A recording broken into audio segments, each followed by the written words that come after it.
ஐநார்துணையிலே இன்றைக்கான ப்ரமோ என்னன்னு பார்க்கலாம். சேரனோட பெரியப்பாக்கு ஆக்சிடென்ட் ஆகிடுது. அந்த ஆக்சிடெண்ட்டில் ரொம்பவே அடிபட்டுருது. அதுக்கப்புறம் ஹாஸ்பிட்டலில் அட்மிட் பண்ணிவிட்டு வீட்டுக்கு போகிறாங்க.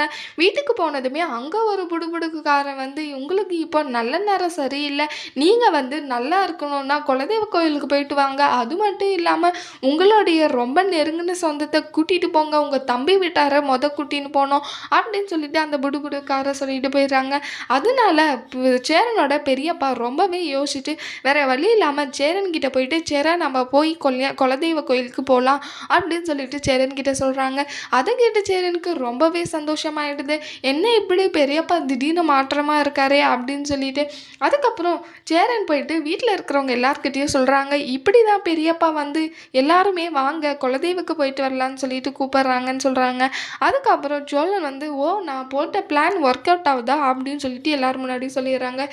என்ன சொல்கிற சோழா, ஒன்றும் புரியல, என்ன பிளான் போட்டேன்னு சொல்லிட்டு அண்ணன் கேட்குறாங்க. அதுக்கு சோழன் சொல்கிறாங்க, நான் தான் என்ன பெரியப்பாக்கு ஆக்சிடென்ட் ஆகுற மாதிரி பண்ணேன், அது மட்டும் இல்லாமல் புடுபுடுப்புக்காரனை வீட்டுக்கு போக சொல்லி இந்த மாதிரியெல்லாம் பேச சொன்னேன்னு சொல்லிட்டு சொல்கிறாங்க. அது கேட்டு நிலாவுக்கு ரொம்பவே சிரிப்பு வந்துடுது. நீங்கள் பண்ணதுலேயே உருப்படியான காரியம் இது ஒன்று தான் அப்படின்னு சொல்லிட்டு ரொம்பவே சிரிக்கிறாங்க. அதை கேட்டு எல்லாருமே ரொம்பவே சிரிச்சுட்டு உட்காந்துட்டு இருக்காங்க. அடுத்து என்னெல்லாம் நடக்க போகுதுன்னு சொல்லிட்டு வரப்போகிற ப்ரோமோவில் பார்க்கலாம். இந்த வீடியோ பிடிச்சிருந்தா லைக் பண்ணுங்கள். பாய்.